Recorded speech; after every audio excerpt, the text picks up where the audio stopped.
Terima kasih saudara, Anda masih bersama kami dalam Mutiara Iman.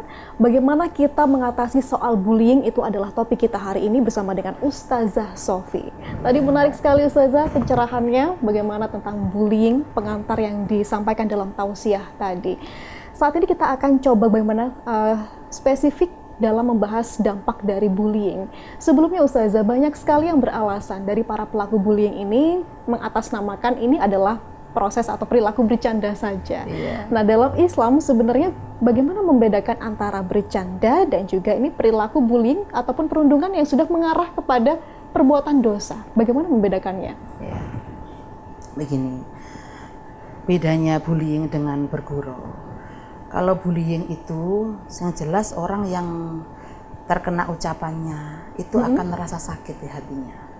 Memang kadang-kadang itu dalam kehidupan di masyarakat itu ada orang yang tidak terasa dengan maksudnya gurau, ternyata ada di situ hati yang terlukai dengan ucapannya. Karena saya dulu pernah ya orang itu bercerita kepada saya dengan merebes-merebes gitu. Beliau itu seorang janda baru ditinggal suaminya, kemudian ada seorang penyanyi, maaf ya saya cerita ini mungkin bisa dibuat untuk pelajaran bersama ya. Itu seorang penyanyi bilang begini, oh ayo pak, apa ngenteni rondo ta. Nah seperti itu, kata-kata seperti itu orang itu menangis, kaget dia karena dia baru tinggal suaminya, kok seperti ini ternyata seorang janda, kok sampai dibuat mainan dalam kehidupan sosial seperti itu. Dia bercerita sambil berkaca-kaca, aku sama suamiku diperlakukan baik, ternyata kok saya dikata-katai seperti itu, walaupun mereka itu sebenarnya tidak niat untuk membuli sebenarnya. Tapi makanya kehati-hatian dalam berucap itu juga harus dijaga juga, dalam harus diterapkan. Karena ternyata walaupun tanpa sengaja ternyata bisa membuat hati orang lain itu terluka. Kan tidak niat membuli itu, ya itu. Jadi kalau niat bully itu niat bergurau itu ya sesama teman. Mungkin kalau sesama teman, oh itu gurau, kita sudah memahami. Tapi kalau bullying yang belum tahu bagaimana dengan yang lainnya, kita harus berhati-hati berucap karena takutnya ada salah satu orang yang terluka dengan ucapannya. Nah itu. Jadi kalau gurau itu lebih intimate, jadi lebih dekat dengan sesama teman-temannya. Jadi kalau hidupan masyarakat lebih luas, kita juga harus berhati-hati dalam berucap sehingga tidak terjadi tidak menyakiti atau melukai hati orang lain.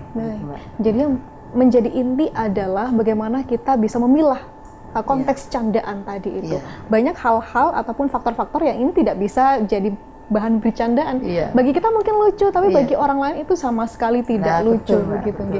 Mungkin satu tidak boleh mencela fisik begitu yang seperti Ustazah jelaskan tadi, fisik, kemudian kekurangan orang lain, status yang mungkin dianggap stigma negatif di tengah masyarakat begitu. Ustazah, tapi banyak yang kalau misalkan kita kaji, orang-orang yang berperilaku merundung atau para pelaku bullying ini pada awalnya mereka adalah korban. Jadi mungkin anak-anak yang di sekolah yang suka melakukan bullying kepada temannya, ternyata di rumah mereka mendapatkan kekerasan dari orang tuanya, entah verbal, entah juga fisik. Apakah ini bisa menjadi faktor utama? Iya, terima kasih. Memang iya, jadi penyebab daripada orang itu anak-anak biasanya ya itu melakukan bullying, biasanya memang ada masalah. Masalah itu biasanya kan dalam kehidupan sehari-hari anak itu sering banyak berkumpul dengan orang tua. Bisa jadi faktor dari kekerasan dari keluarga bisa menyebabkan dia itu melampiaskan di tempatnya dia, misalkan di sekolah misalkan, karena dia di sana tidak bisa melampiaskan, akhirnya mencari pelampiasan bagaimana supaya apa yang di hatinya itu terpenuhi, tercapai, pokoknya hatinya itu puas, karena merasa ya dari tadi itu, dari rumah itu sudah tidak enak, kemudian akhirnya ketika dia kok ada kesempatan, saya juga akan istilahnya balas dendam kayak ke orang lain lah, seperti itu. Jadi bisa jadi tindakan bullying itu memang bisa dari faktor memang dia itu banyak masalah, entah masalah itu dari keluarga atau dari lingkungan sekitar yang menyebabkan dia itu tertekan sehingga dia akan mengeluarkan tekanan di mana ada kesempatan. Baik. Gitu. Jadi dari korban akhirnya menjadi pelaku begitu Iya. ya. Kalau misalnya konteksnya seperti itu, berarti orang tua atau parenting ini yang menjadi modal utama ya, betul, ataupun betul, Mbak. faktor utama menciptakan pelaku-pelaku bullying Iya, gitu ya. bisa jadi. Karena memang kami pernah mendengar Ustazah, karena orang tua ini bisa dikatakan adalah pembuli paling utama di anak-anak mereka begitu. Karena mungkin kalau misalkan anak-anak ingin validasi, ingin didengar, mereka membungkam begitu. Allah, kamu nggak tahu apa-apa, kamu masih kecil. Nah, sikap seperti itu apakah memang kurang tepat? Oh iya, memang terima kasih Mbak. Memang sebagai orang tua kan biasanya memberikan ruang anak itu untuk curhat ya. Okay. Anak itu untuk mengeluarkan apa yang menjadi keinginan dan cita-cita. Okay. Ketika tidak bisa keluar apa yang diinginkan, mereka kan juga tetap ada unek-unek di hatinya. Sehingga unek-unek itu karena tidak bisa dikeluarkan di sini dengan seperti di rumah, maka akan dikeluarkan di luar rumah. Nah, unek-unek dikeluarkan di luar rumah itu nantinya bermacam-macam caranya. Ya, jadi inginannya aku ingin seperti ini, terus ya sudah, pokoknya unek-unek yang ada datang dari rumah itu dikeluarkan dengan caranya sendiri. Nanti akhirnya yang menjadi korban kan orang lain. Nah, gitu.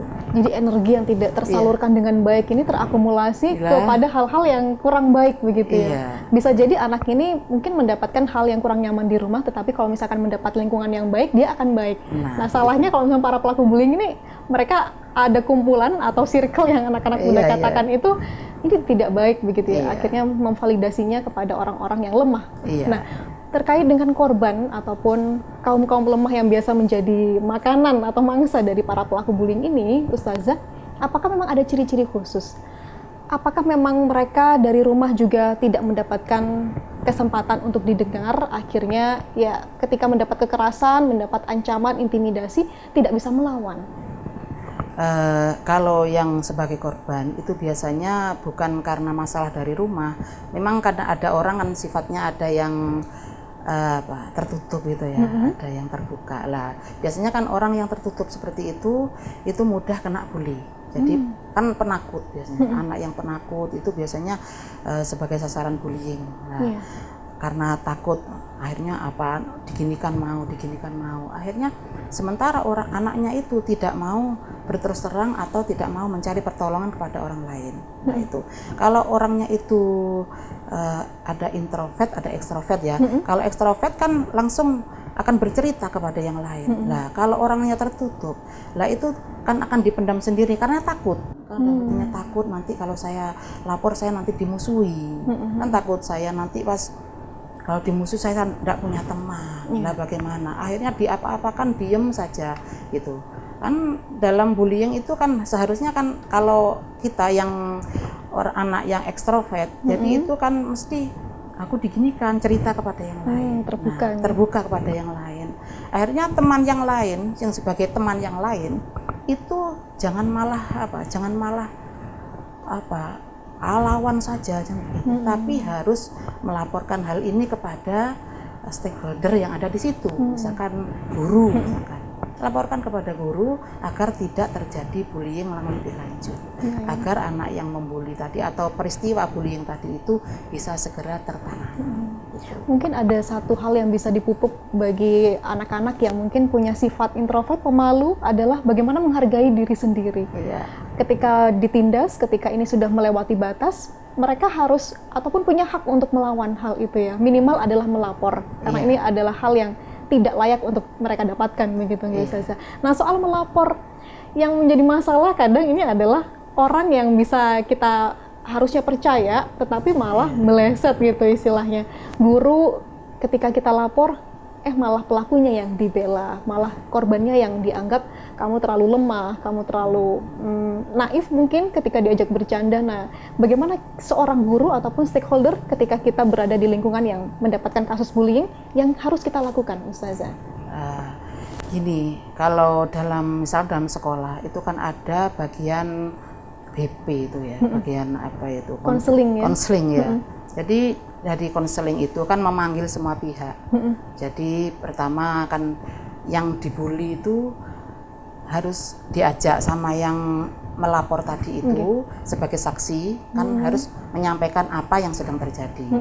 Kemudian apa, anaknya yang dibully itu juga dipanggil atas laporan dari saksi tadi. Kalau saksi kan tahu kenyataan. Kalau kita kan enggak boleh menjadi saksi kalau tidak tahu, kan gitu. Jadi kalau menurut saya itu kalau di lembaga-lembaga yang formal, lembaga-lembaga baik, pokoknya yang bersifat kumpulnya institusi yang berkumpulnya anak-anak banyak itu diberikan CCTV sehingga ketika kita itu ada laporan tentang pembulian lah seperti itu bisa dilihat dengan CCTV. Tapi yang penting seandainya tidak ada CCTV, yaitu kan ada yang lapor tadi kan merupakan saksi. Saksi itu kan melihat kenyataannya seperti ini. Nah itu jadi guru kan harus bijaksana juga. Kalau sudah ada lapor saksi seperti ini, sementara anaknya memang anaknya lemah, ya kan harus dimaklumi anak yang lemah. Anak yang lemah tadi bagaimana diberi semangat agar tidak terlalu lemah. Hargailah dirinya sendiri, emanilah dirinya sendiri gitu. Jadi kalau dibully, jadilah anak yang percaya diri itu. Penanaman percaya diri kepada anak tersebut itu sangatlah penting sehingga seandainya dia dibully oleh seseorang, maka dia tinggal dengan kepercayaan diri itu dia akan, yang membuli tadi akan takut karena apa, dengan adanya percaya diri itu sungkan istilahnya. Kok berani sekarang lah gitu. Akhirnya segan ya pada segan. Jadi yang pada kuncinya adalah guru walaupun sudah mendapatkan laporan tetap harus mengawal karena takutnya korban ini lebih mendapatkan intimidasi yang lebih banyak setelah melapornya saja ya. Nah, kalau misalkan terkait dengan bagaimana kedepannya kita harus punya sifat yang menebar kasih sayang, walaupun lagi-lagi kalau misalnya kita tarik permasalahannya adalah tadi soal parenting, bagaimana didikan orang tua. Tetapi ketika kita sudah dewasa, agar terhindar, walaupun tanpa sengaja kita mungkin menyakiti perasaan, apa yang harus kita pegang, Ustazah? Ya, ini memang tidak, memang setiap orang mungkin punya potensi untuk melakukan tindakan bullying. Tapi ada rem, istilahnya ada rem atau kendali yang bisa menyebabkan kita itu tidak melakukan bullying. Yang pertama adalah empati. Kita berempati, seandainya saya digitukan, bagaimana perasaan saya itu. Yang nomor dua adalah takwa kepada Allah Subhanahu wa Ta'ala. Karena sebagaimana yang saya sampaikan tadi dalam surat Al-Hujurat, nah itu takwa kita, yang namanya takwa kan imtisalu awamirillahi wa wajtinabun nawahi, yaitu menjalankan perintah Allah dan menjauhi larangannya. Sementara tadi sudah dijelaskan dalam surat Al-Hujurat tentang olok-olok dan lain sebagainya dan seterusnya. Kemudian juga Rasulullah itu mengajarkan tentang hal ini. Pada suatu hari para sahabat berkumpul dengan Rasulullah. Kemudian Rasulullah bertanya begini,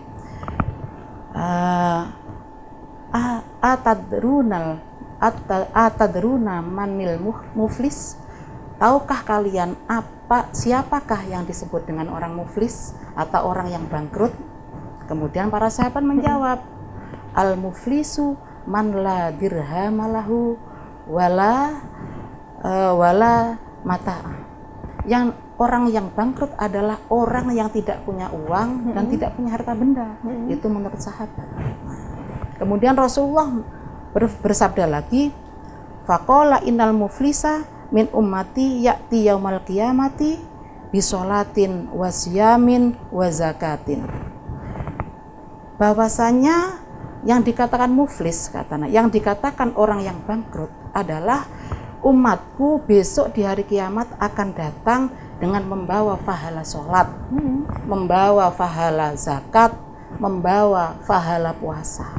Terus wayati qad satama hada wa qad fahada wa akala mali hada. Maka datanglah di situ orang-orang yang dulu pernah dipisui, ya, pernah diucap-ucapkan dengan kata-kata yang kotor. Kemudian datang juga orang yang di situ dituduh melakukan kejelekan, dan juga datang di situ orang-orang yang pernah dialirkan darahnya. Datang juga orang yang pernah dipukul. Kemudian disitulah Allah akhirnya mereka datang. Aku dulu pernah dipukul oleh orang ini. Pada Aku akhirnya, dulu pokoknya pernah didolimi oleh orang ini. Akhirnya pahala puasa, pahala zakat, pahala Habis yang ya. itu diberikan Harus dibayar kepada orang-orang yang sudah kepada disakiti. orang-orang yang disakiti tadi. Oke, baik. Sehingga ketika pahala yang disimpan sudah habis, maka dosanya orang yang didolimi tadi diberikan kepada orang yang mendolimi Orang yang tadi. zalim. Baik, Makanya Ustazah. itu dikatakan orang yang bangkrut. Baik, Masya Allah. Tadi juga ada empati dan kemudian takwa. Ada orang-orang yang merugi tadi di akhirat Iya, iya, ketika kita melakukan perilaku zalim begitu ya. Ustazah, banyak sekali yang masih ingin kami tanyakan, tapi apa daya durasi membatasi. Mudah-mudahan kita punya kesempatan untuk bersua Amin, kembali amin, dengan topik yang amin. menarik. Amin. Matur nuwun sekali lagi atas segala ilmu yang diberikan. Sami-sami Mbak Fia. Dan saudara, itu tadi perbincangan kami dalam episode Mutiara Iman kali ini. Stop bullying, luka yang tidak terlihat. Mudah-mudahan bisa menambah khasanah ilmu agama kita dan meningkatkan iman kita kepada Allah Subhanahu wa taala. Akhirnya saya Pia Mediana pamit undur diri. Wassalamualaikum warahmatullahi wabarakatuh. Waalaikumsalam.